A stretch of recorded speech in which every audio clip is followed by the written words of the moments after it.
그래서 양가로 이번에 상속인 등의 납세 의무 여기서부터 봐요.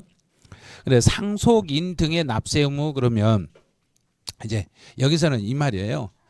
피상속인. 피상속인은 이 사람 지금 이 사람이 살아있는 사람인가 죽은 사람인가? 죽은 사람인지 알아요? 하시네. 자, 그럼 이제 이제 모르신 분이 있어서 제가 알려드릴게요. 피 보고 이렇게 피 흘렸으니까 죽은 사람. 그래서 피상속인은 죽은 사람이에요. 상속인은 살아있는 사람이에요. 생각을 빨리 하셔야 돼요. 근데 과거에 사법고시 시험에서 피상속인을 살아있는 상속을 받은 사람을 피상속인이라 한다 이렇게 내놓은 시험이 있었어요. 그게 사법고시 시험에서. 그럼 피상속인이 상속을 받는가요? 일단 재산을 주고 가는가요? 주고 가는 사람이 이 사람은. 그러면 이 사람이 사망자가 벌어들인 소득이 있으면 이 사람은 일단 죽어버렸죠. 죽은 사람의 소득은 죽은 사람이 나와서 내야 되는가요? 상속인이 내야 되는가요? 상속인들이 내주는 거예요. 그래서 상속인이 납세 의무를 이렇게 지는 거예요. 그럼 상속인은 자기가 받았으면 내줘야 된가요? 안 받았어도 내줘야 된가요? 뭔 소리 하시는 거예요? 제가 이 사람은 죽은 사람의 소득인데 죽은 사람이 내야 될 세금을 왜 내가 내주냐고. 내줄 이유가 없죠. 내가 받았으니까 내줘. 받았으니까. 안 받았으면 내줄 의무가 없는 거예요. 그래서 상속을 안 받은 사람은 피상속인의 소득에 대한 세금 내줄 의무가 없는 거예요. 내가 받았으니까 받은 것 한도 내에서 내주는 거예요. 그게 이제 상속이에요. 그럼 이제 첫 번째 1번 봐보세요.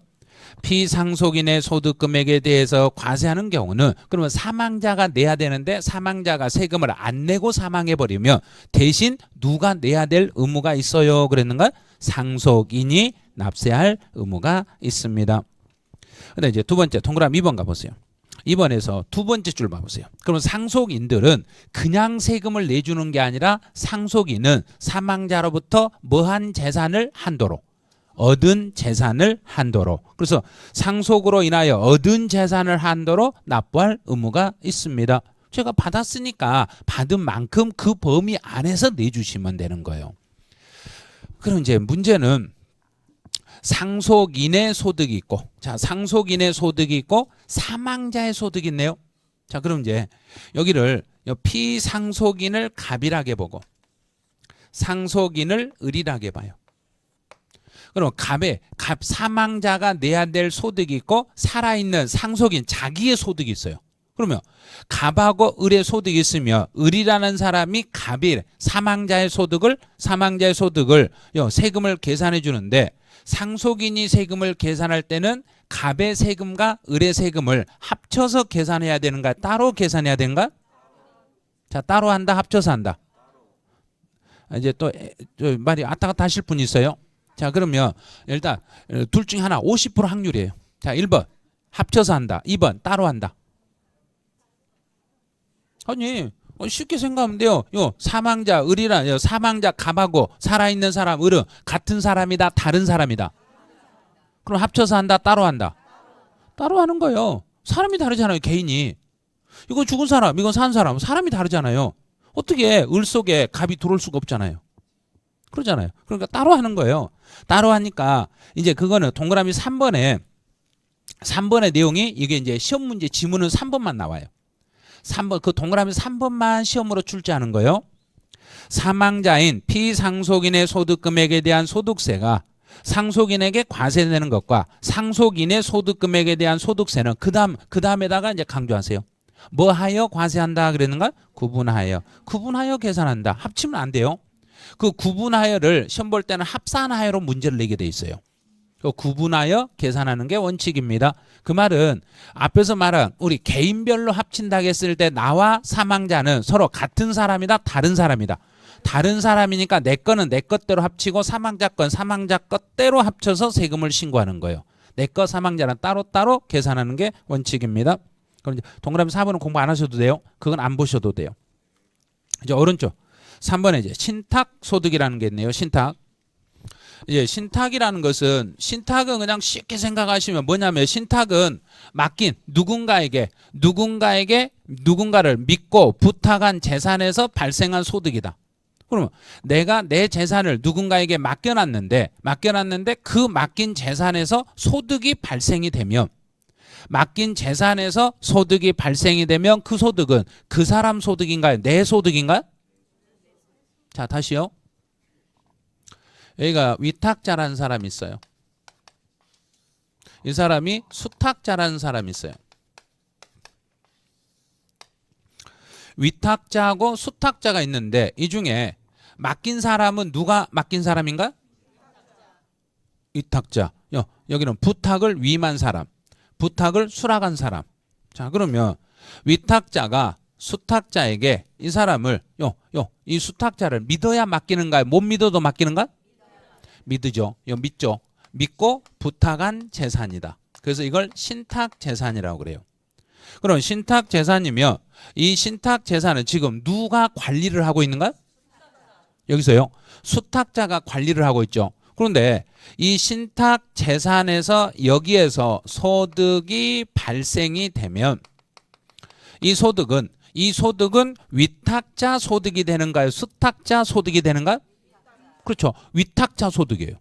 그런데 민법에서는 이 위탁자를 이름을 이렇게 써요. 신탁자라고 쓰는 경우가 있어요. 신탁자, 위탁자 같은 말로 해석하시면 돼요. 근데 세법에서는 신탁자라는 용어를 쓰지 않아요. 이런 말을 위탁자라고 써요. 그래서 맡긴 사람이 수탁자에게 재산을 맡겨놨는데 여기에서 소득이 발생이 되면 이 소득은 원래는 위탁자 소득이에요. 위탁자 소득이에요. 그러면 세금은 누가 내냐면 세금은 이 소득이 발생하면 이제 세금을 물릴 때 어떻게 물리냐면 요 신탁 재산에서 발생한 이 소득을 가져가는 사람이 있는가 없는가를 따지는 거예요. 가져가는 사람. 그럼 이제 그 사람을 누군가를 이제 찾아볼게요. 자, 이제 동그라미 1번을 보네요. 시험은 동그라미 1번만 공부를 하세요. 2번, 3번은 시험용이 아니니까 1번 하나만 공부하세요. 신탁 재산에 기속되는 소득은, 이 말은 신탁 재산에서 발생한 소득은 그 신탁에 수익자가 있으면, 수익자가 없으면, 자, 이제 그러면 이 사람 말을 수익자가 누군지를 풀어낼 줄 알아야 돼요. 이걸 암기하시면 안 돼요. 그냥 읽어볼게요. 여기서 그 이익이 발생이 됐을 때, 여기 이익은 소득이 발생이 됐을 때 그 이익을 수한 사람, 수라는 얘기가 뭐라는가? 수령, 가져간 사람. 그러면 여기서 소득이 발생이 됐을 때 이 소득을 가져가는 사람이 따로 정해졌냐? 가져가는 사람이 따로 정해지지 않았냐? 이 말이에요. 그러면 이 소득이 발생이 되는 위탁자가 내가 맡긴 재산에서 소득이 발생하면 이 사람 줘라. 여기서 발생한 소득은 나한테 주지 말고 이쪽으로 줘라. 그러면 이제 가져간 사람이 따로 지정이 됐는가 안 됐는가? 됐죠. 그러면 가져간 사람이 세금을 내줘야 된가요? 원래 주인이 내줘야 된가? 그렇죠. 가져간 사람이 내줘야 돼요. 그래서 이 경우는 수익자를 납세 의무자로 이렇게 잡는 거예요. 수익자 있으니까. 이 말이고 가져간 사람이 있냐 가져간 사람이 없냐 이 말이에요. 수익자라는 이야기는 여기서 발생한 소득을 수령해 간 사람이 있냐 없냐 이 말이에요. 수령해 간 사람이 있으면 그 사람 가져간 사람이 내는 거고, 만약에 따로 수령해 간 사람이 정해지지 않았을 때는 원래 주인이 누구에게? 그렇죠. 위탁자 이렇게 되는 거예요. 원래 주인이 내는 거예요. 그런데 원래 주인에게 세금을 물리려고 했더니 원래 주인이 죽어버렸네. 죽어버렸으면 이 사람 대신 누구에게? 앞에서 방금 배웠잖아요. 상속인, 사망했으면 사망자를 대신해서 상속인에게 이렇게 물리는 거예요. 그래서 여기가 상속인이 나오는 게, 상속인이 납세 의무를 지는 게 또는이라고 했잖아요. 원래 주인이 있으면 원래 주인이, 만약에 원래 주인이 사망했으면 상속인이 이렇게 묻히면 돼요. 그럼 제일 중요한 것은 소득이 발생이 됐을 때 그 소득의 주인이란 이야기가 가져간 사람이란 이야기인가? 가져간 사람. 챙겨간 사람이 있으면 그 사람이 먼저 내고, 챙겨간 사람이 없으면 원래 주인이 내고, 원래 주인이 사망했으면 대신 누가 내고? 상속인이 내고. 자, 그럼 이제 여기서 표에서 만들어 볼게요. 이제 신탁 재산, 맡겨놓은 재산에서 소득이 발생이 됐을 때 신탁의 수익자가 정해졌다. 수익자가 누구라겠는가? 그럼 가져간 사람 이렇게 쉽게 생각하면 돼요. 그 이익을 수령해 간 사람, 가져간 사람 있으면 누가?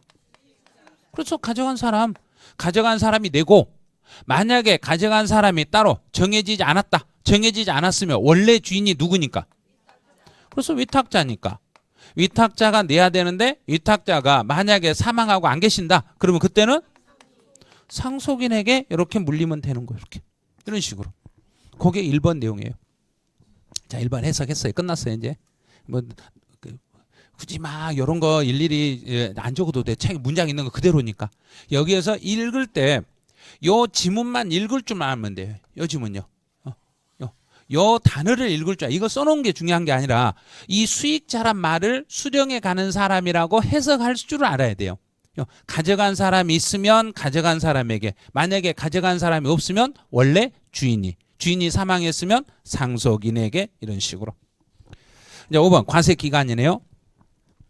과세기간은 그 사람이 벌어들인 소득은 어디서부터 어디까지 기간을 정해라 그랬는가? 1월 1일부터 12월 31일까지. 자, 1월 1일부터 12월 31일까지인데 이 과세기간을 여기서 잡을 때 여기 함정이 하나 들어있어요. 1월 1일부터 12월 31일까지 1년을 과세기간이라고 그래요. 자, 그럼 과세기간은 이제 두 번째 줄, 두 번째 1월 1일부터 12월 31일까지 거기만 체크하세요. 1월 1일부터 12월 31일까지만 체크하시고 그 다음에 거기서 이렇게 화살표를 하세요. 자, 오른쪽에 비어있는 공간이 있을 거예요. 여기서 1월 1일부터 12월 말일 연결해 가지고 계속 쭉 오른쪽에 빈 공간에 화살표를 그쪽으로 연결하세요. 그래서 여기다 하나를 메모하세요. 이미 변경 불가능. 이미 변경이 불가능합니다. 우리 마음대로 이 날짜 1년을 바꾼다 못 바꾼다?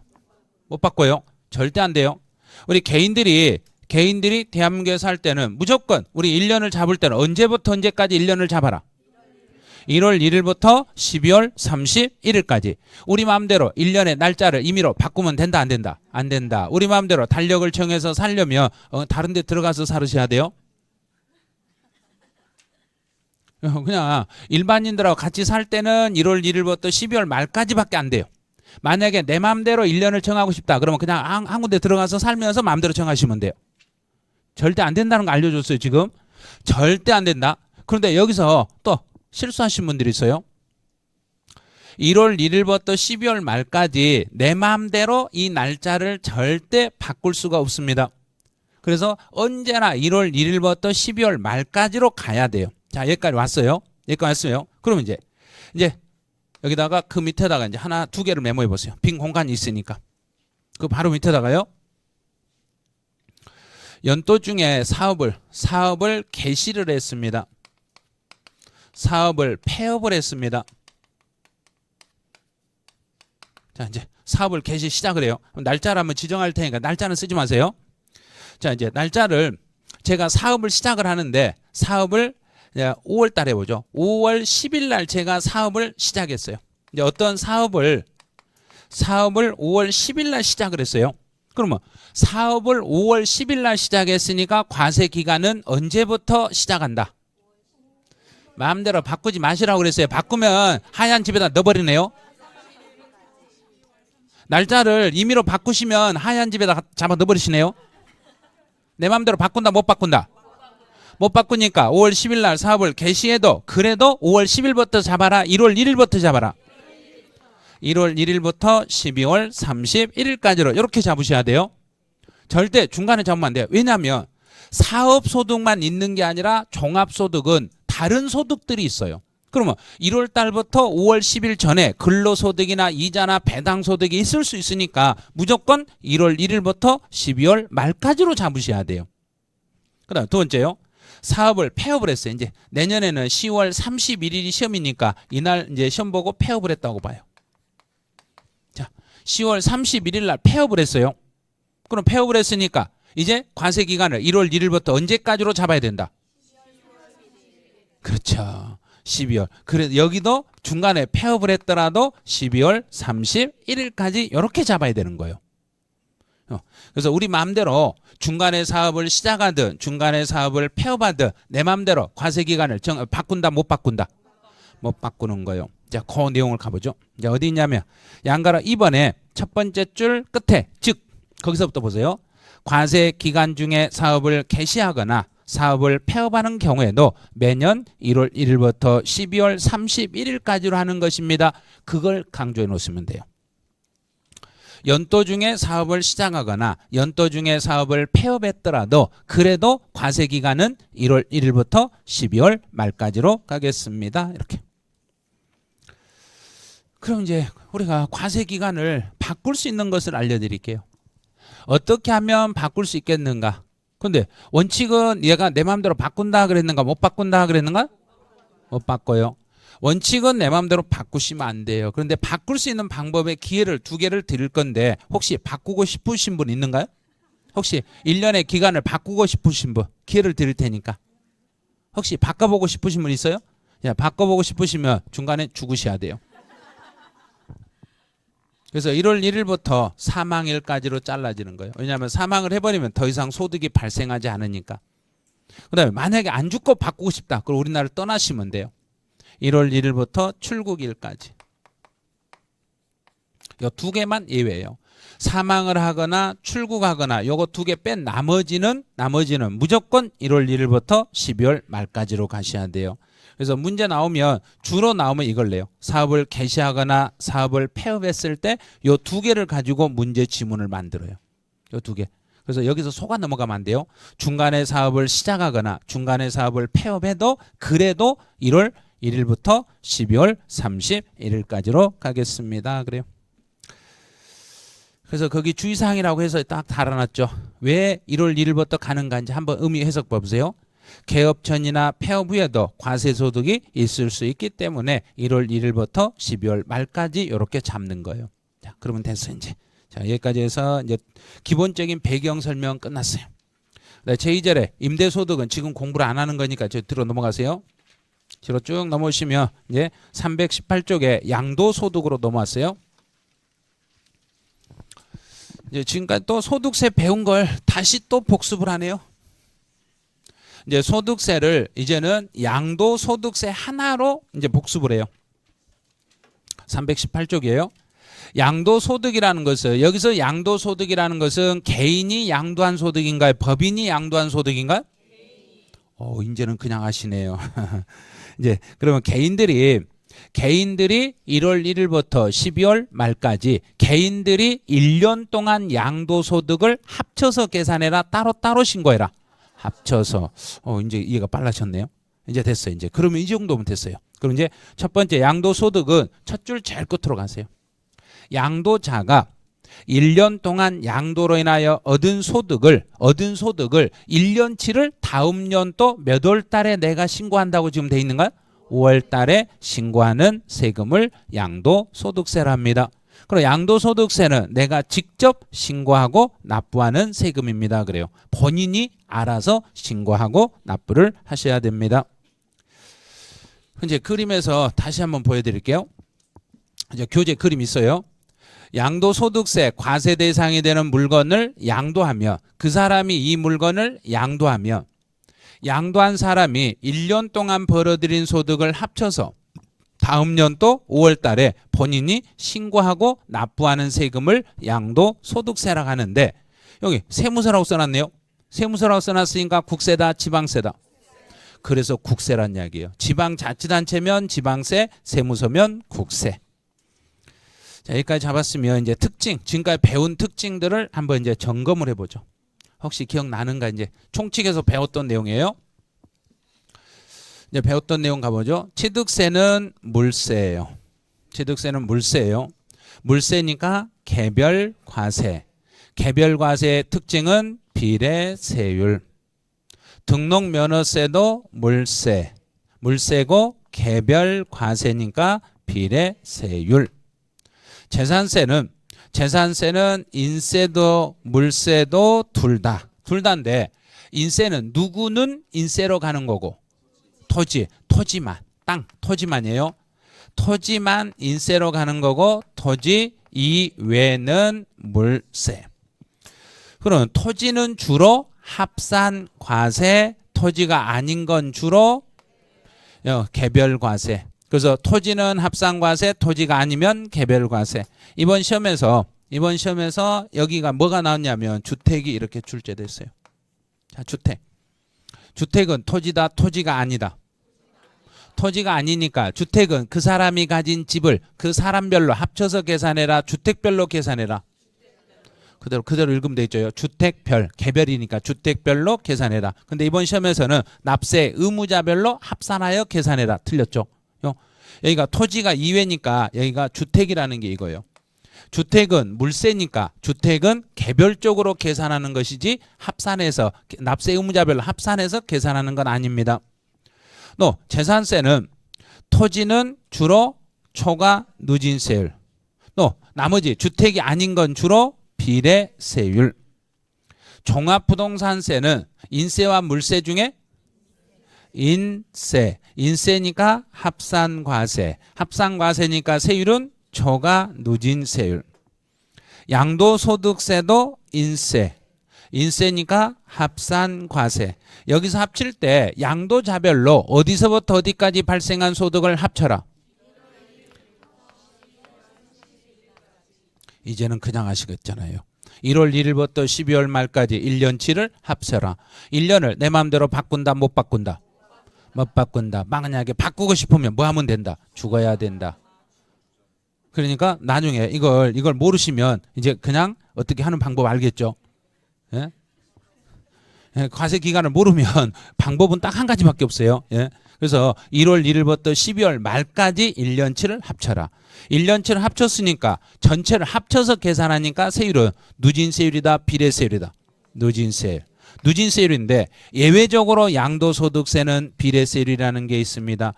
예외 규정이 이런 게 있기는 합니다. 이렇게 가는 거예요. 그럼 이제 기본 폼 다 잡은 거예요. 지금 배운 게 여기니까 양도소득세는 인세이고 합산과세고 초과 누진세율이고 예외적으로 비례세율이 나올 수 있습니다. 그럼 이제 특징 1번을 봐보세요. 양도소득세는 양도자별로 무엇하여 과세한다 그랬는가? 합산하여. 합산과세만 체크하세요. 다른 거 체크 안 해도 돼요. 합산과세만 체크하세요.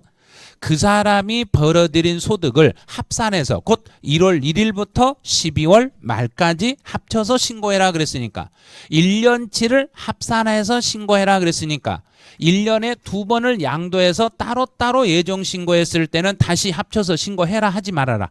해라. 다시 해라. 그걸 시험이라고 낸 거였다니까요. 그런 걸. 그 다음 두 번째로 양도소득이라는 것은 이제 양도라겠어요. 자, 이제 그럼 가보죠. 유통하고 보유과세라는 의미 이제 배웠죠, 이거. 그럼 유통이라는 것은 무엇과 무엇 두 가지를 묶어서 유통이라고 칭한다 그랬는가? 오, 그 기억하시네요. 취득과 양도. 이런 걸 기억해 내야 돼요. 취득과 양도니까 취득세와 양도소득세는 유통과세.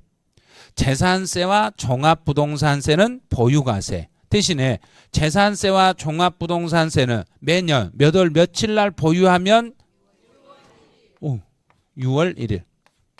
요 정도면 진짜 이해 잘 된 거예요. 총론 진짜 이해 잘하고 계신 거예요 지금. 그 다음에 등록면허세라는 것은 취득세 쪽으로 치우친다겠는가 재산세 쪽으로 치우친다겠는가? 취득세. 그래서 너도 유통과세다 이렇게 가는 거예요. 그래서 취득세나 등록면허세나 양도소득세가 유통과세인데 지금 배우고 있는 게 여기죠. 그래서 양도소득세는 무슨 과세로 간다? 유통과세. 그래서 유통과세만 밑줄 그으시면 돼요. 아, 거기가 취득 양도가 가로에 써져 있었네. 안 보고도 했을 거라고 믿어요. 예, 양가로 3번 중요 표시하세요. 양가로 3번이 가장 중요한 단어예요. 양도소득에서 제일 중요한 단어는 양도소득이라는 건 어쩌다 발생한다, 계속 발생한다. 어쩌다 발생하니까 계속 발생하는 소득과 하나로 묶어진다, 못 묶어진다? 못 묶어진다. 됐잖아 이제. 양도소득은 사업성이 없기 때문에 종합소득에 합산하여 과세하지 않고 분류 과세합니다. 이제 주의사항 또 달아놨네요. 양도소득은 사업성이 없기 때문에 사업성이 있는 종합소득과는 분류하여 과세하셔야 됩니다. 이런 거 진짜로 중요한 단어예요. 그거. 29회 때 시험에 나왔지만 30일에 때 안 나온다는 보장이 없어요. 또 나올 수도 있어요. 너무너무 중요한 내용이니까. 그다음 이제 납세 의무의 성립 시기로 이제 가보죠. 성립 시기도 아마 이거 다 익혀놨을 거예요. 자, 취득세부터 가보죠. 취득세는 뭐 할 때? 취득할 때, 취득하는 때. 네, 등록면허세는 등록하는 때. 네, 재산세는 매년 6월 1일. 종부세도 6월 1일. 자, 예정신고. 예정은 1개월 단위다, 1년 단위다. 1개월. 1개월 단위. 확정은 1년 단위. 그러면 1개월이니까 1개월 시작이다, 1개월 끝이다.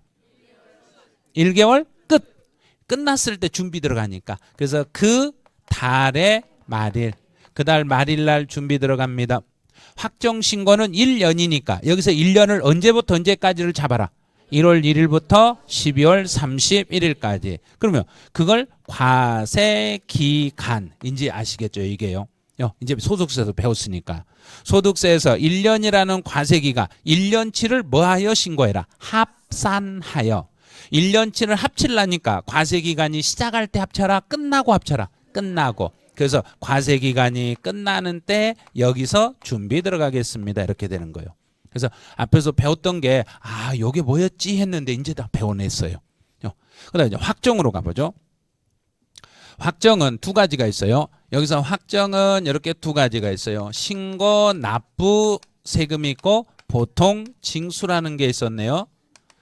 그러면 신고 납부는 무엇 하면서 확정이 되고 신고하는 때 또는 신고서를 제출할 때. 그다음에 보통 징수는 정부가 결정하는 때, 정부에서 결정할 때. 이제 세금이 취득세는 신고 납부 세목이다, 보통 징수 세목이다. 신고 납부는 한 번만 세금 내면 되는 거. 취득세 물건 샀을 때 한 번만 내면 되니까 확정은 신고하는 때, 신고할 때 확정이 돼요. 등록면허세도 똑같네요. 신고하는 때 확정이 되고. 그다음에 재산세는 정부에서 결정을 하기 때문에 결정하는 때. 이제 종합부동산세는 원칙과 선택이 있는데 종부세 원칙은 내가 한다, 정부가 한다. 정부가 하니까 결정하는 때. 정부에서 결정할 때 확정이 되겠지만 납세자 나는 선택해서 내가 신고하는 때 확정이 될 수도 있습니다. 이렇게 둘 중에 하나만 선택하면 돼요. 근데 양도소득세는 신고 납부다, 보통 징수다. 신고 납부니까 신고하는 때 확정이 되겠습니다. 이렇게 가는 거예요. 이런 식으로. 그럼 우리가 배우는 건 여기잖아요, 지금. 그럼 양도소득세 가보죠. 양도소득세 아무런 말이 없을 때는 1개월이다, 1년이다. 1년. 1년이니까 1년을 이름을 뭐라고 붙였는가? 과세기간. 과세기간. 그 1년이 끝났을 때. 그랬죠. 1년이 끝났을 때 성립이 되고 내가 과세표준과 세액을 뭐 하면서 확정이 되고 신고하면서 확정이 되겠습니다. 여기까지 잡아냈어요. 그럼 이제 그 다음에 갈 게 이제 신고 납부, 보통 징수, 기한 후 신고 요 내용이 이해가 됐는가 이제 다시 또 점검 들어가요. 이제 보죠. 취득세는 신고 납부다, 보통 징수다. 신고 납부. 등록면허세 신고 납부. 재산세 보통 징수. 종합부동산세 원칙 그렇죠. 원칙은 보통 징수. 선택해서 신고 납부. 양도소득세는 신고 납부. 됐어요. 이제 여기까지 해결했어요. 그럼 이제 취득세는 내가 알아서 신고를 해야 되는데 신고를 불이행했을 때는 보통 징수로. 그럼 정부가 고지서를 보낼 때는 반드시 추가로 뭘 더 포함해서 보낸다. 가산세를 포함한다. 그럼 여기까지 했으면 이제 한 단계 더 들어가 보죠. 취득세라는 세금을 신고 안 하면 정부가 보통 징수로 무슨 세를 계산하면서 취득세를 계산하면서 그 세금 속에 가산세를 포함하니까 이때 가산세 이름은 무엇으로 바꾸고 취득세로 바꿔집니다. 그래서 취득세라는 세금 속으로 들어가 버리겠습니다. 그래서 가산세는 따로 표시하는 게 아니라 세금 속에 들어갈 수밖에 없습니다. 그럼 제가 약속한 날짜에 취득세를 신고 안 했으면 정부는 내가 알아서 할 테니까 너는 기다려라 그런가요? 내가 하기 전에 네가 한 번 더 할 수 있는 기회를 주는가? 기회를 주죠. 그걸 기한 후 신고라고 그래요. 신고 기한이 지났지만 다시 한번 기회를 주는 것을 기한 후 신고라 합니다. 그럼 기한 후 신고라는 것은 여기서 기한 후 신고라는 것은 언제까지 다시 한번 기회를 주는 거고 정부에서 무엇하기 전까지 결정하여 통지 전까지 결정 통지 전까지 기한 후 신고의 혜택을 주는데 기한 후 신고를 한다고 해서 내가 이 세액이 확정은 된다 안 된다? 안 된다. 좀 헷갈리기 시작하죠. 확정의 효력은 없지만 내가 신고하면 정부는 내 신고일로부터 다시 몇 개월 안에 세액을 계산해서 통지해 줘야 되고 3개월 안에 통지를 해 주셔야 됩니다. 만약에 기한 후 신고를 한 달 안에만 기한 후 신고하면 가산세 몇 프로를 깎아줘라? 50% 깎아줘라. 단 1개월은 넘었지만 3개월 안에 기한 후 신고하면 30% 깎아줘라. 또는 3개월이 넘었지만 6개월 안에만 기한 후 신고하면 몇 프로 깎아줘라? 10%가 아니라 20%를 깎아줘라. 이제 다 됐어요. 그럼 기한 후 신고까지 다 해결했어요. 네, 등록면허세도 내가 신고를 해야 되는데 신고를 불이행했을 때는 다시 등록면허세를 정부가요. 이때는 등록면허세로 이렇게 바뀌는 거예요. 정부가 등록면허세라는 세금을 보내주면서 추가로 뭘 포함해서 가산세를 포함하는데 이때 가산세 이름은 뭘로 바뀌는 거고 그렇죠. 등록면허세로 바뀌겠습니다. 그러면 정부가 고지서를 보내기 전에는 다시 한번 기회를 준다 안 준다? 준다. 다시 준다. 똑같아요. 결정 통지 전까지는 기한 후 신고를 할 수 있습니다. 재산세는 신고 납부가 불가능합니다. 신고 납부가 불가능한데 여기는 조심하라고 그랬어요. 이게 이제 1월 달에 개정이 되면 그때 알려드릴 거예요. 이거 가산세로 아마 바뀔 확률은 99%예요. 지금까지는 가산금이었는데 내년부터 이름을 납부 지연 가산세로 바뀔 확률이 99%니까 거기는 이제 1월 달에 개정되면 다시 알려드릴 거예요. 그럼 재산세는 기한 후 신고는 절대 안 돼요. 요건 안 돼요. 이제 종합부동산세는 내가 신고를 잘 못하면 가산세 나올 수 있어요. 대신에 기한 후 신고는 안 돼요. 요건 안 된다는 걸 주의하세요. 원칙이 정부에서 결정을 했기 때문에 기한이 넘었을 때는 다시 한번 기회를 줄 수가 없습니다. 양도소득세는 내가 알아서 신고해야 되는데 내가 신고를 불이행했어요. 신고를 안 해버렸어요. 그러면 정부에서 보통 징수로 정부가 고지서를 보낼 때는 이름을 무슨 이름으로 보내야 되고 양도소득세라는 이름으로 보낼 때 반드시 뭘 포함하여? 가산세. 이때 가산세 이름은 뭘로 들어가는 거고?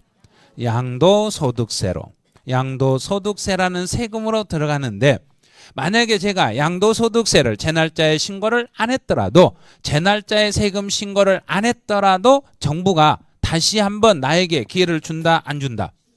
준다. 똑같아요. 뭐 하기 전까지는 기회를 준다. 결정 통지 전까지는. 또 내가 만약에 기한 후 신고를 했다고 해서 확정의 효력은 있다 없다? 없다. 없으니까 기한 후 신고를 하면 신고를 받고 나서 정부는 다시 몇 개월 안에 결정 통지해라. 3개월 안에 결정 통지해라. 이것도 똑같아요. 너 만약에 한 달 안에 기한 후 신고하면 몇 프로 깎아주고? 50%. 1개월에서 3개월 사이 하면 30%. 3개월에서 6개월 사이로 가면 20%. 지방세나 국세나 똑같아요. 완전히 똑같으니까 그래서 조세 총론에다 갖다 넣어놓은 거예요.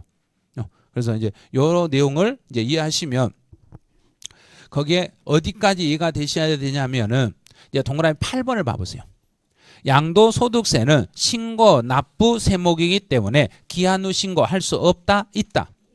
있다. 기한 후 신고가 가능하겠습니다. 그래요. 그럼 이 기한 후 신고 밑에다가 기한 후 신고 밑줄 그어보세요. 기한 후 신고 밑줄 끄시고 기한 후 신고에다가 이 말만 써놓으면 돼요. 결정 통지 전까지. 결정 통지 전까지 기한 후 신고할 수 있다. 이렇게만 써놓으시면 돼요. 자, 그럼 여기까지 해결했으면 그 다음에 이제 가면 이제 어떤 게 나오냐면 물납하고 분할납부가 나와요. 이것도 지금 다 배운 거예요. 예, 교재는 없어요. 이런 거. 교재는 문장으로 돼 있어요. 거기에 양가로 6번하고 7번에 돼 있어요. 양도소득세는 그럼 여기는 이제 양도소득세만 배우니까 우리가 배우는 양도소득세는 물납은 할 수 없다. 그럼 이제 거기에 그 양가로 6번 나왔잖아요. 금액에 관계없이 물납은 불가능하다. 그다음 이제 분할납부요. 양도소득세 분할납부 요 금액 얼마가 초과되면 몇 개월 이내에 가능하다 그랬던가? 1,000만 원 초과 2개월 이내. 그럼 거기 보면 돼요. 1,000만 원 초과 2개월 안에 분할납부를 신청할 수 있겠습니다. 이런 거요. 그럼 이제 한번 이 칸에다 다 넣어보죠. 재산세는 물납이 되는데 납부할 세금이 얼마가 넘으면 1,000만 원이 초과되면 어디에 있는? 관할 내의 부동산. 이제 분할납부예요. 재산세 분할은 500만 원 초과 2개월 이내. 종합부동산세는 250만 원 초과 6개월 이내. 양도소득세는 1,000만 원 초과 2개월 이내. 이것만 계속 연습하시라 했잖아요. 총론에서 배운 거 다 다시 나오잖아요. 그래서 총론 해놓으면 일단 한 반절은 끝난 거예요. 근데 관세 취지 몰라도 돼요.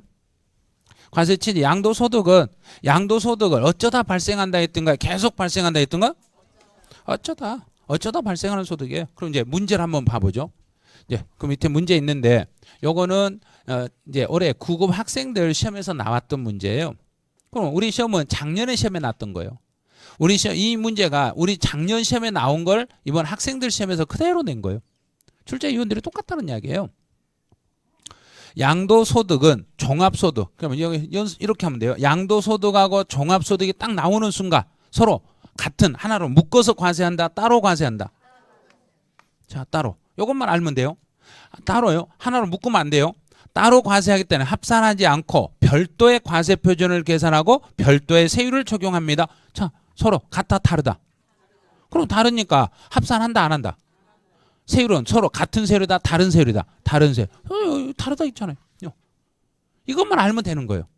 서로 다르다. 그럼 두 번째요. 양도소득은 기간별로. 여기서 기간은 언제부터 언제까지다? 그렇죠. 1월 1일부터 12월 31일까지다. 양도 기간별로 합산하지 않고 그래 합산하여 그래야 된가? 합산하여. 틀렸네. 원천징수 이런 거 이거 아니에요. 원천징수로 종결하는 게 아니라 원천징수라는 건 돈 줄 때마다 세금 떼고 끝나는 게 아니라 1년치를 합산해서 본인이 알아서 신고해야 돼요. 이런 게 시험이란 얘기예요. 합산한다는 요 말만 알면 풀 수 있는 문제예요. 그래서 2번이 답이 되는 거예요. 근데 3번. 이제 퇴직소득이나 양도소득 같은 경우는 계속 발생하는 소득이다. 어쩌다 발생한다. 어쩌다. 일시에. 이게 어쩌다. 이 말이에요. 어쩌다 발생하는 소득이다.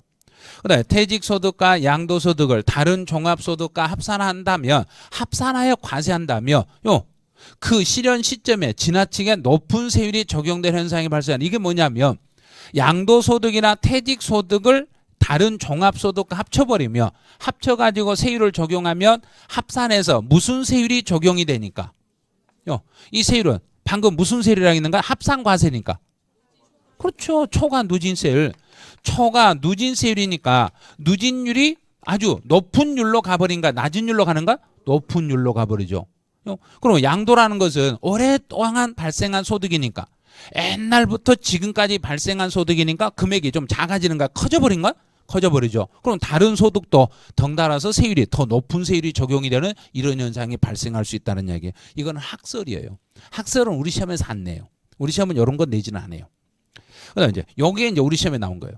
양도소득에 대한 과세 표준은 종합소득, 퇴직소득에 대한 과세 표준과 합쳐서 계산해라. 구분하여 계산해라. 구분하여. 이게 29회 우리 시험 기출문제 답이었어요. 요 지문이. 우리는 이게 답이었어요. 근데 지금 공무원 학생들은 그게 답이 아니라 이제 여기에요. 양도소득은 기간별로 합산하지 않고 틀렸죠. 무조건 소득세는 양도소득이든 종합소득이든 퇴직소득이든 무조건 1월 1일부터 12월 말까지 1년치를 뭐하여 계산해라. 합산하여. 그래서 1교시 때 합산한다는 말을 왜 그렇게 강조했는지 아시겠죠? 이제 합산이라는 그 말 자체는 이제 이해를 했다고 보는 거예요. 자, 그러면 한 페이지 넘겨보세요. 이제 두 번째가 29회 우리 시험 문제예요. 우리 시험 문제인데 엄청나게 어려워요. 뭔 말인지 알아먹을 수가 없어요. 봐보세요. 지문 1번. 1번 보니까 부동산을 취득할 수 있는 권리의 양도차손은 토지에서 발생한 양도소득에서 공제할 수 없다. 뭔 말인지 모르겠죠? 옳은 걸 찾으라겠어요. 그 다음에 또 두 번째는 이게 뭔 말이야? 뭔 소리인지 지금 아직 안 배웠으니까 모르겠죠? 자, 세 번째 가봐요. 옳은 걸 찾으라 했어요. 양도소득에 대한 과세표준은 종합소득과 퇴직소득에 대한 과세표준과 합산하여 계산해라, 구분하여 계산해라. 답은 너무나 쉽네요. 답만 쉬웠고 나머지는 아무것도 몰라요. 알 수가 없어요. 이게 29회 시험이었어요. 29회는 답은 쉽게 내놓고 다른 지문은 엄청 어렵게 내놓고 29회는 그랬어요. 근데 30회 때는 지문도 어렵고 답도 어렵고 30회 때는 지문하고 답이 약간씩 더 어려웠어요. 이것보다 약간 더 어려웠어요. 그래서 이 문제는 지금은 잘 못 풀어요. 한 5월 달 되면 이제 종합 정리가 다 되면 그때 가서 아마 풀리게 되실 거예요. 이제 321쪽에 양도소득세 과세 대상 몰라보세요. 이제 어떤 물건을 양도하면 양도소득세를 물릴 것인가. 이제 양도소득세 과세 대상이 되는 건 법으로 열거돼 있어요. 거기에 열거주의 거기다 몇 줄 그어보세요. 이 말이 무슨 뜻인지만 알면 풀 수 있어요. 열거주의라는 것은 법에서 이런 물건을 양도하면 양도세 물어라 하고 딱 정해놨어요. 요거는 양도세 물어라. 그러면 이 범위 안에 안 들어간 걸 팔았을 때는 양도세 낸다 안 낸다? 안 내는 거예요. 그 안에 있는 거. 예를 들어서 자 여기다 넣어볼게요. 이 속에 있는 이게 이제 열거돼 있어요. 요것만 양도세 물어라. 그러면 여기에 없는 나머지 물건들은 양도세 물린다 안 물린다? 안 물린다. 이렇게 해서 가면 돼요. 그 물건만 양도세를 물리고 그 물건이 아니면 양도세를 내지 않는다. 이렇게 쉽게 생각하면 돼요. 열거된 것만 내는 거예요. 그러면 소득세는 전부 열거된 것만 내는 거예요. 열거 안 된 소득은 세금을 안 내요. 그러면 열거 안 된 소득을 우리는 찾아가지고 그런 소득을 얻으셔야 돼요. 그럼 그 소득은 있겠는가 없겠는가? 있어요. 열거 안 된 소득들이 있어요. 열거 안 된 소득이 어디 보면 숨어 있는 소득들이 있어요. 그런데 그 소득들을 찾아내서 우리가 안 내면 정부는 또 그걸 과세로 돌리고 그래요. 그런 식으로. 그래서 이제 첫 번째 열거된 게 뭔가 보죠. 첫 번째 토지. 밑줄 긋지 마세요. 이제부터는. 자, 그냥 생각을 하세요. 땅 팔면 양도세 안 낸다 낸다? 당연히 내죠. 그러면 만약에 내가 땅을 파는데 등기 해놓고 팔아야 세금 내겠는가? 안 해놓고 팔아도 내겠는가? 등기를 해야만 내겠다 안 해도 내겠다. 자, 등기하고 팔면 양도세 내는 거 1번. 등기 안 하고 팔아도 양도세 내는 거 2번. 자, 1번이다 2번이다. 그러면 이 대한민국 사람 중에 등기할 사람 아무도 없겠네.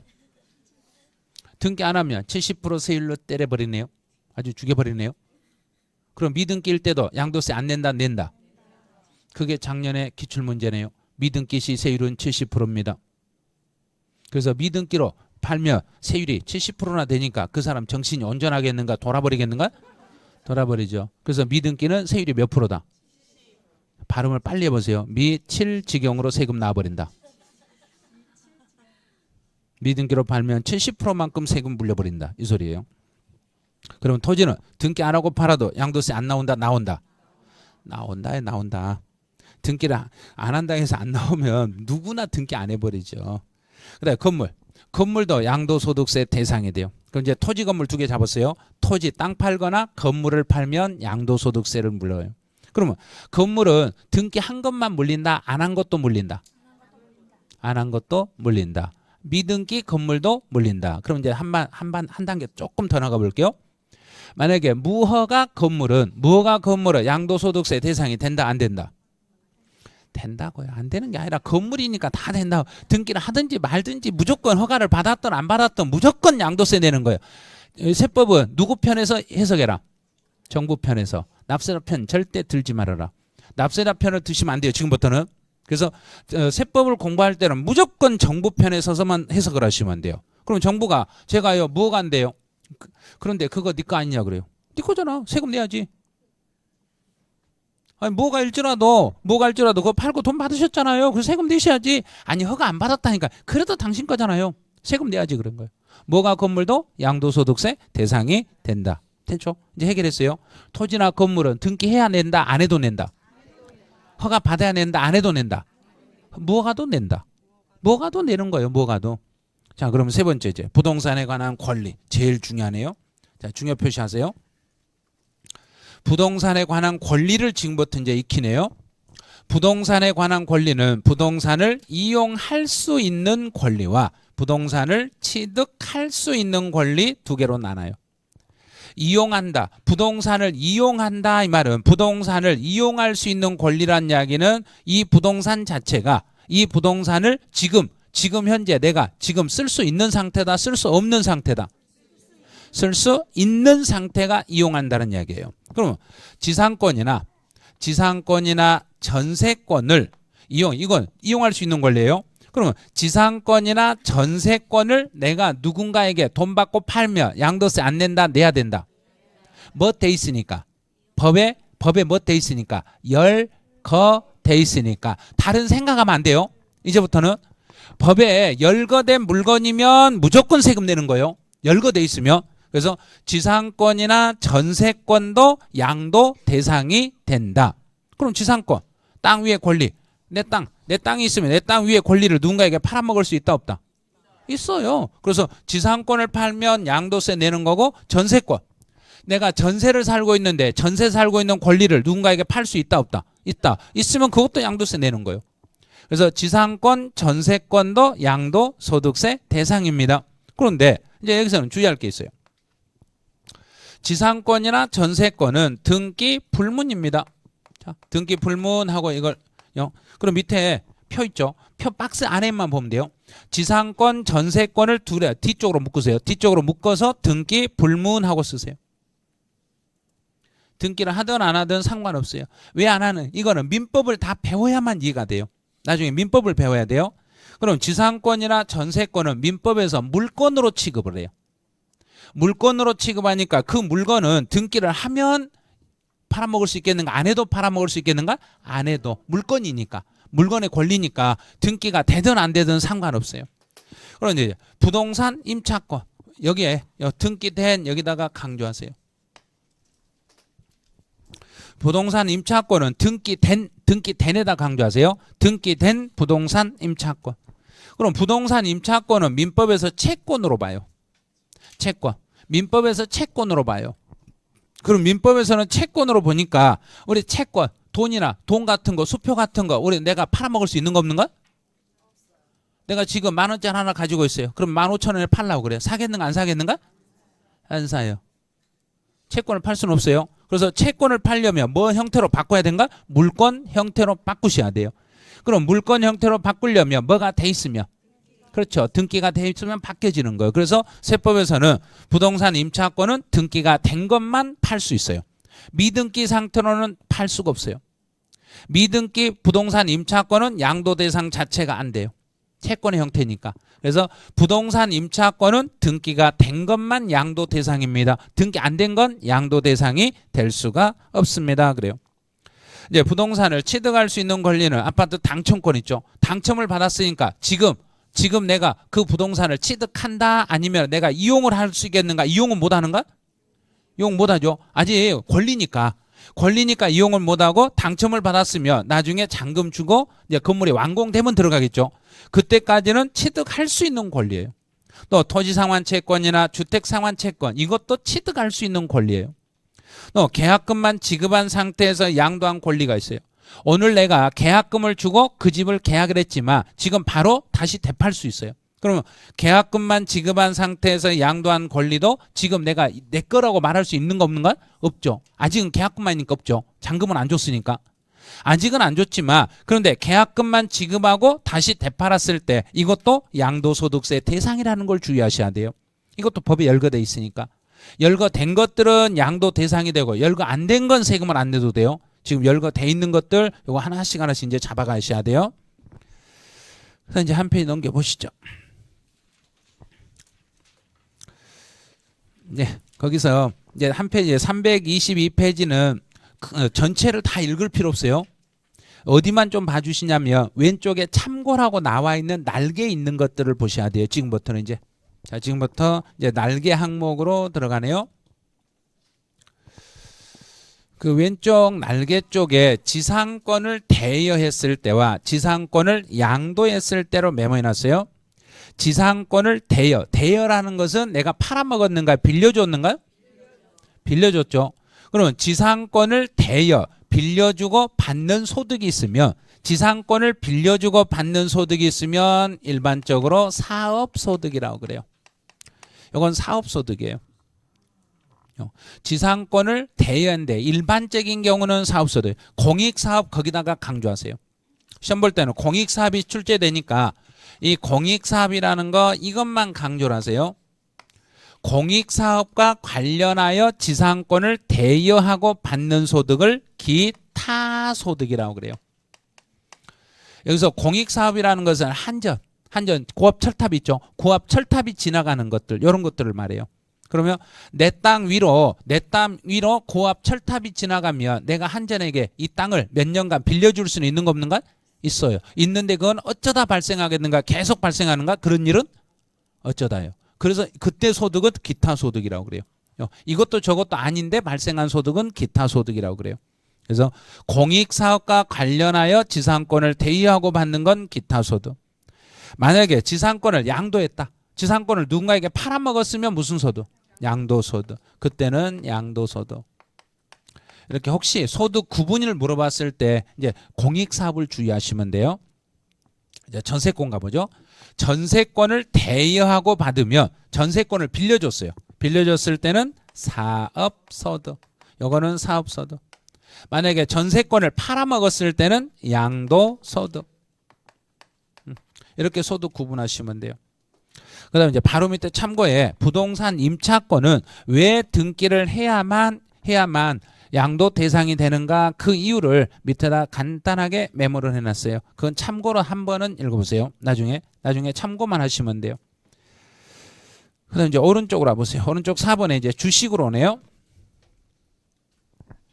이제 주식들은 이제 상장 주식과 비상장 주식이 있는데 올해 법이 약간 개정이 돼요. 여기서 주식에서 법이 약간 개정이 되는데 약간 어려울 거예요. 이제 주식은 이제 상장 주식과 비상장 주식으로 나눠요. 상장 주식은 증권거래소 시장에서 거래되고 있는 주식을 상장 주식이라고, 그렇지 못하는 주식을 비상장 주식이라고 그래요. 그럼 증권거래소 안에서 주식을 거래하면은 증권거래세라는 세금을 물려요. 세법은 논리가 이런 게 있어요. 앞에서 지나가면서 어떤 세금이 툭 때렸어요. 앞에서 조금이라도 세금이 지나가면서 앞에서 소득이 발생하고 탁 때리고 지나갔어요. 그러면 뒤에서 다시 때리려고 크게 큰 주먹으로 때리려고 하고 있는데 앞에서 이미 때려버렸어. 제가 다시 손을 올렸는가 다시 내려버렸는가? 내려버렸죠. 지금 뭐 하고 있는가요? 앞에서 이미 세금을 조금이라도 물렸으면 뒤에서 따라간 세금은 물린다, 못 물린다? 못 물리는 거예요. 앞에서 증권거래세가 이미 세금 물려버렸으면 양도소득세란 세금은 물린다, 못 물린다? 못 물리는 거예요. 그게 논리예요. 그게 뭐냐면 세법은 우선순위 과세라는 그런 제도가 있어요. 앞에서 우선적으로 세금을 걷어버리면 뒤에 따라가는 세금을 못 받는 그런 제도예요. 그러면 장내 상장 주식은 주식시장에서 거래할 때 장내는 증권거래소 시장에서 거래되면은 먼저 무슨 세가 과세되니까? 증권거래세가 과세되니까. 그러면 증권거래세가 조그만 세금을 이미 과세했으니까 양도세 물린다? 안 물린다? 안 물린다. 그래서 못 물리는 거예요. 이미 증권거래세가 과세가 됐으니까 못 물리는 거예요.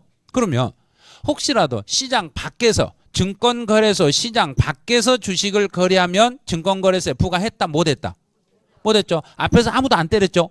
앞에서 아무도 안 때렸으니까 양도소득세가 주먹을 빵 쥐고 가서 빵 때려버린 거예요. 그럼 너 앞에서 안 맞았지? 일로 와. 너 맞아. 그러고 무슨 세 물려버린다? 양도소득세예요. 시장 밖에서 거래했을 때는 양도소득세를 물려버린 거예요. 그 물리는 이유가 무슨 세를 부과를 못했으니까. 증권거래세를 부과를 못했으니까 이런 거예요. 그럼 비상장 그대로 가보면 돼요. 비상장 주식이다. 그럼 비상장 주식이면 시장에서 거래되는가 시장 밖에서 거래되는가? 밖에서. 시장 밖에서 거래됐으니까 양도세 물렸다. 증권거래세 물렸다, 못 물렸다? 못 물렸으니까 무슨 세가 기다리고 있다? 양도소득세. 그래서 양도소득세가 과세되는 거예요. 논리는 아주 단순해요. 그러면 지금 현재 정부는 증권거래세를 폐지하려고 그래요. 자, 증권거래세를 폐지하려고 그래요. 좋은 일인가 나쁜 일인가? 이제 아셨네요. 주식하신 분들이 증권거래세를 폐지한다니까 처음에는 환호를 했어요.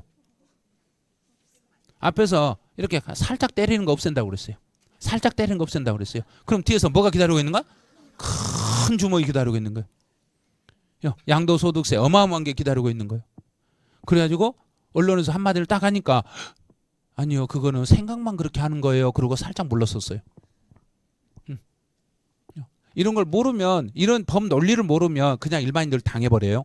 당해버리니까 증권거래세가 이미 앞에서 과세가 됐으면 뒤에 따라 나오는 양도소득세는 물린다, 못 물린다? 못 물린다. 그런데 앞에서 증권거래세를 부과하지 못했으면 뒤에서 양도소득세는 물릴 수 있다, 없다? 있다. 간단한 논리들이에요. 그런데 예외. 이제 딱 하나. 예외만 보면 돼요. 대주주들이 여기만 강조를 딱 하시면 돼요. 대주주만 생각하면 돼요. 이제 그러면 이제 대주주가 양도하는 게 있어요. 그러면 대주주가 양도하는 것들은 대주주들은 주식을 크게 가진 사람이죠. 주식을 많이 가진 사람들이니까 앞에서 조그맣게 증권거래세를 때렸더라도 뒤에서 양도세를 또 때려버려요. 이 사람들은 왜 그렇게 때려버리냐면 너희들은 나쁜 짓 할 수 있으니까 변칙 증여를 할 수 있으니까 이걸 방지하기 위해서 증권거래세가 부과됐더라도 양도소득세를 다시 물려버려요. 그러면 이제 억울하겠죠. 대주주는. 아니 나는 왜 2번 때리냐고. 앞에서 1번 맞았는데 왜 또 때리냐고 그래요. 그러면 앞에서 때린 거 미안하다고. 아니 앞에서 때린 거 미안하다고. 그래 후해줬어. 후해줘. 때린 거 미안해. 그리고 또 때려버려. 그래서 집에서 이제 꼬맹이가 숙제를 잘 안 했어요. 숙제 안 하니까 엄마가 한기퉁이 봤어요. 그런데 아빠가 와가지고 너 숙제 안 했지? 하고 딱 때리려면 애가 뭐라 하겠는가? 이미 엄마한테 맞았어. 그럼 아빠는 때려야 된가? 안 때려야 된가? 안 때려야 돼요. 그런데 크게 잘못했을 때는 그때는 다시 때리는 거 안 때리는가? 때리는 거예요. 때리는데 어떻게 해야 된가? 엄마가 때린 거 미안해. 그리고 때려버린 거예요. 앞에서 때린 거 미안하다고 해줘야 돼요. 꼭. 그래서 앞에서 증권거래세를 부과한 것은 그거는 물린 걸 그 자체를 미안하다 했다는 이야기는 그건 빼주는 거. 그건 빼주고 나머지를 양도세로 물려버리게 돼 있는 거예요. 이게 주식 같은 거래는 아주 복잡해요. 이게. 그래서 주식은 우리 시험 범위가 아니에요. 이렇게 복잡한 시험 범위 아니에요. 그래서 크게 신경 안 써도 되고 여기에 올해 개정이 되는 거예요. 이제 그래서 내년부터 개정이 돼요.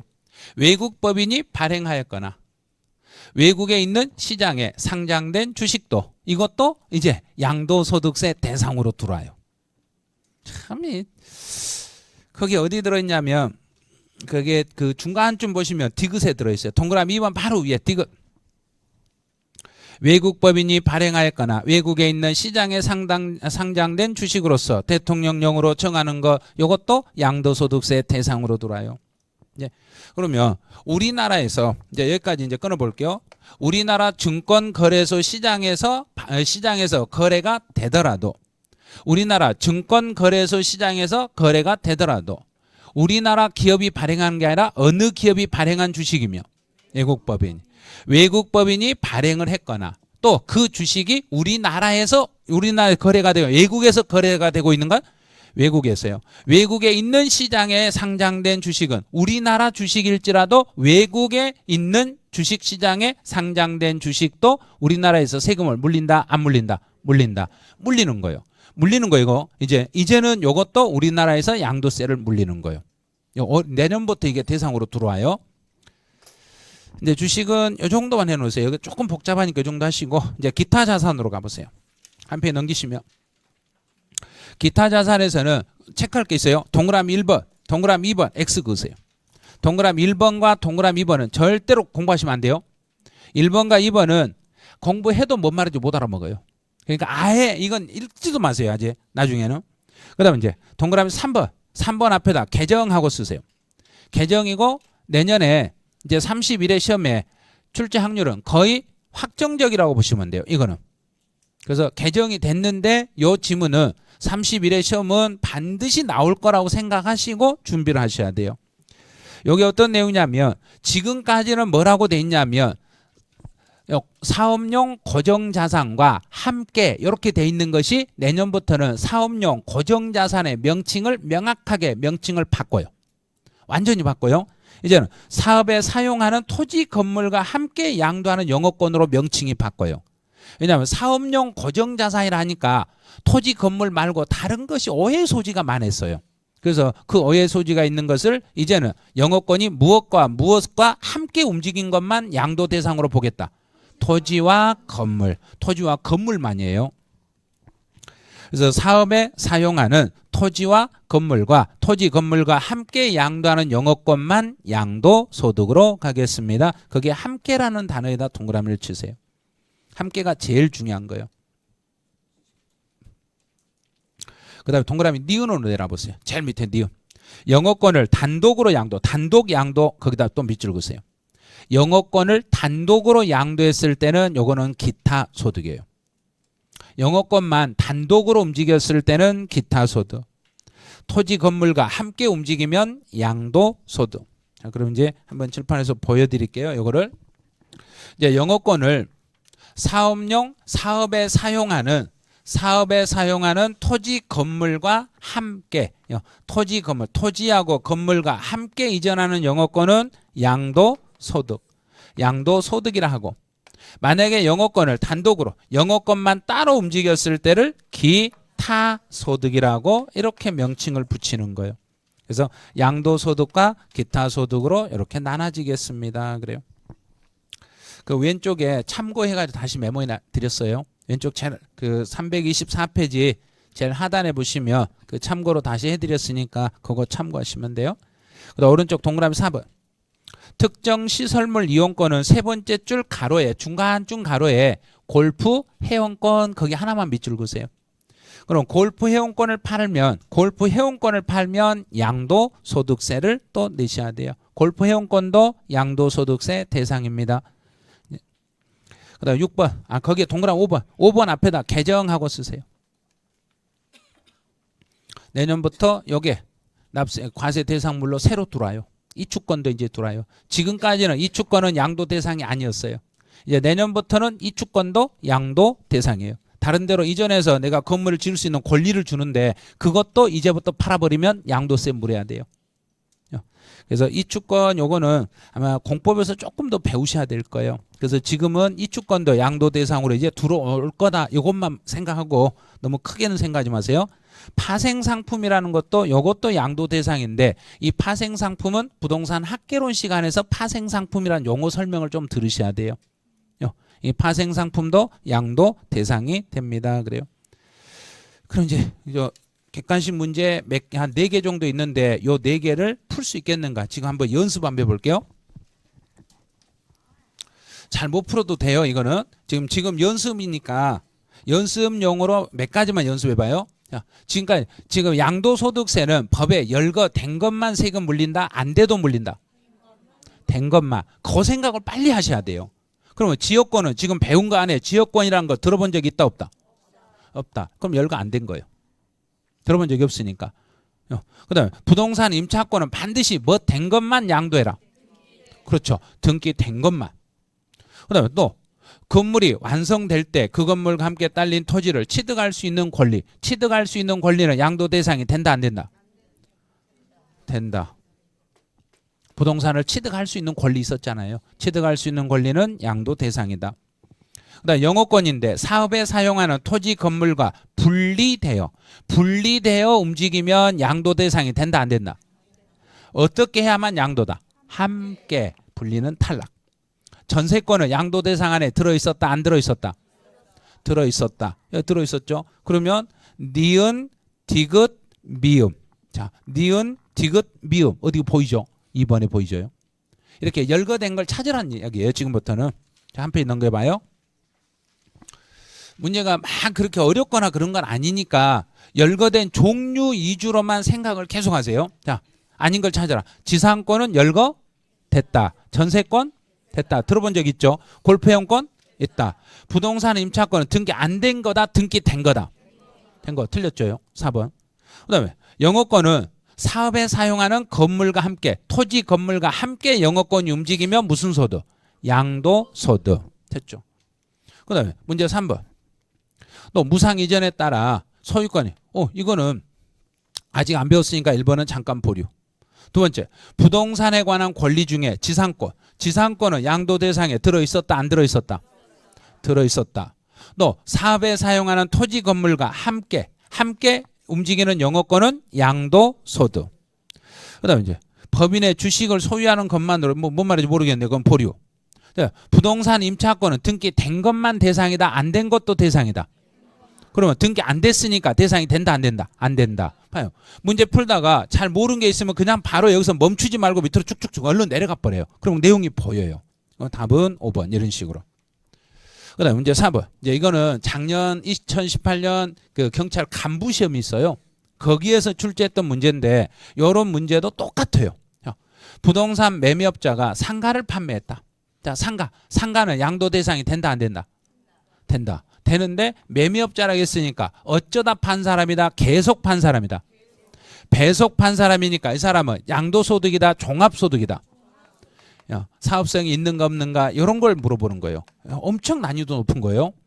그다음에 영어권은 함께 갔으니까 양도소득, 골프이용권 양도소득, 대주주니까 너에게는 세금 안 물린다 물린다. 무조건 대주주 나오면 너는 물린다. 파생상품도 물린다. 그럼 답은 1번. 1번인데 이걸 잘 못 찾아내요. 상가 팔았으니까 양도세 내잖아요 이래버려요. 근데 여기서 물어보는 것은 양도소득세 대상이 아닌 걸 찾아라 그랬으니까 이거는 종합소득으로 가니까 답이 1번 이렇게 찾으셔야 돼요. 진짜 어려워요 이거. 그래서 이런 유형의 문제들을 봐야 우리도 이 비슷한 문제가 나왔을 때 풀 수 있게 되는 거예요. 이제 공부를 조금 이제 하시고 나면 327페이지에 나와 있는 그 표를 나중에 공부하시면 돼요. 왜냐하면 종류는 이것만 보는 거예요. 종류를 과세 대상의 종류만 보고 풀 수 있으면 이것만 보고 연습하시면 돼요. 여기까지 해놓으시고 이제 잠깐 또 쉬었다가 양도의 개념부터는 잠시 쉬어가 보죠.